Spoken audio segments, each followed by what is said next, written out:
Shalom saudara terkasih. Bayangkan seorang anak yang tahu bahwa ia akan menerima warisan harta yang sangat besar. Hidupnya pasti penuh keyakinan dan tidak gampang goyah. Dalam Roma 8 dikatakan, Roh Kudus meneguhkan bahwa kita adalah anak-anak Allah. Kalau kita anak, berarti kita juga ahli waris, bukan harta dunia, tapi warisan surgawi, hidup kekal, kemuliaan, dan damai sejahtera bersama Kristus. Memang, sebagai ahli waris, kita juga dipanggil untuk tetap setia, walau dalam penderitaan. Tapi ingat, penderitaan sementara tidak sebanding dengan kemuliaan yang akan datang.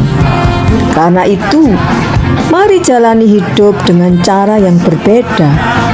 Hadapi masalah dengan pengharapan, meninggalkan cara hidup lama, dan memakai waktu kita untuk taat serta melayani. Kita bukan orang biasa, kita adalah anak raja, ahli waris kerajaan Allah.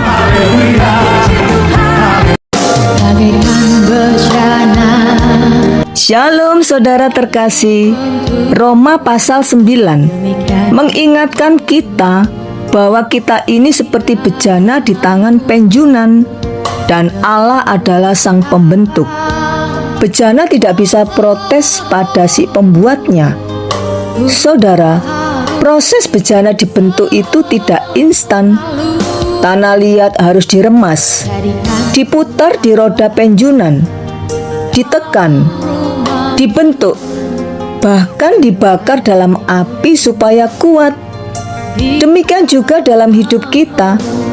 Tuhan sering memakai masalah kita, dari keluarga, pekerjaan, sampai dalam pelayanan di gereja, untuk membentuk iman dan karakter kita. Kadang terasa sakit, tidak nyaman, atau tidak sesuai keinginan. Tetapi tangan Tuhan tidak pernah salah. Ia sedang menyiapkan kita menjadi bejana yang indah dan berguna bagi rencananya. Mari kita rela saat dibentuk, sebab di tangan sang penjunan, hidup kita pasti jadi karya yang berharga.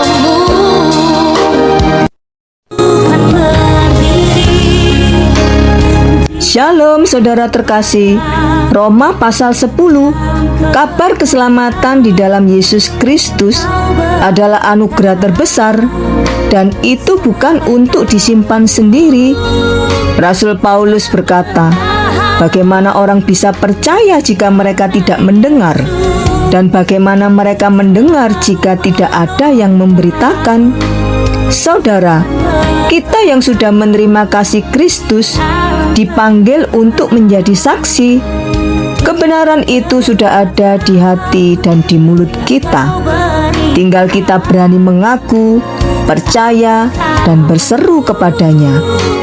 Namun kenyataannya, masih banyak orang yang belum mengenal Yesus. Karena itu, Tuhan mengutus kita sebagai pembawa kabar baik. Firman Tuhan berkata, betapa indahnya kedatangan mereka yang membawa kabar baik. Mari kita syukuri keselamatan ini dan jangan ragu membagikannya lewat perkataan, sikap, dan perbuatan kita setiap hari. Sebab kabar baik terlalu berharga, jangan disimpan sendiri. Jadilah pewarta kabar baik dan percayalah, Tuhan sendiri yang akan menyertai setiap langkah kita.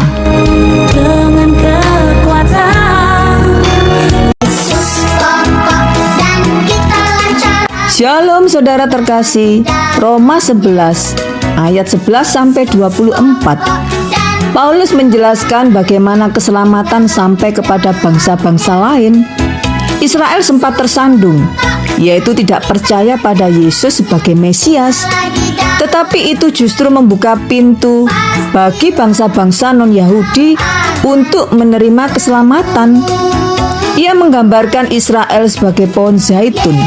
Sebagian cabang dipatahkan karena tidak percaya dan bangsa-bangsa lain dicangkokkan ke pohon itu untuk ikut menikmati akar yang kokoh, yaitu janji Allah.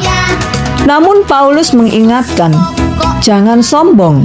Jika cabang asli saja bisa dipatahkan, apalagi cabang yang dicangkokkan. Semua hanya bisa berdiri oleh iman. Allah berkuasa mematahkan cabang yang tidak berbuah, tapi juga sanggup mencangkokkan kembali cabang yang bertobat. Ingatlah, kita ada di pohon itu bukan karena jasa kita, tetapi karena kasih karunia Tuhan. Mari tetap rendah hati, berakar dalam iman, dan berbuah baginya.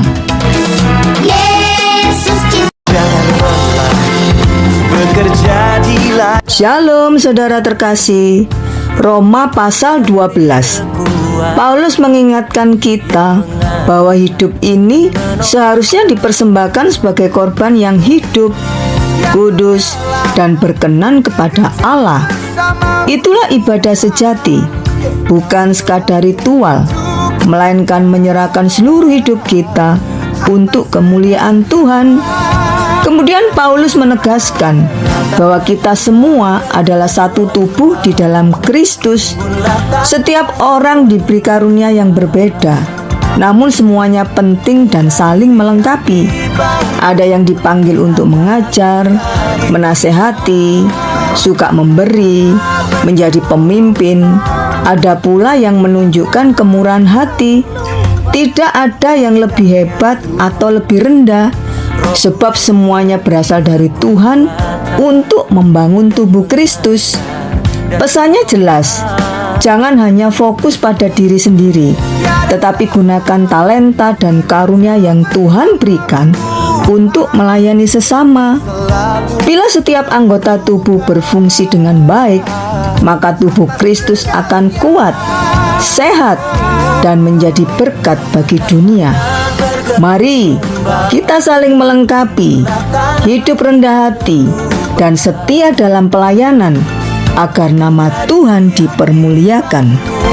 Di atas dasar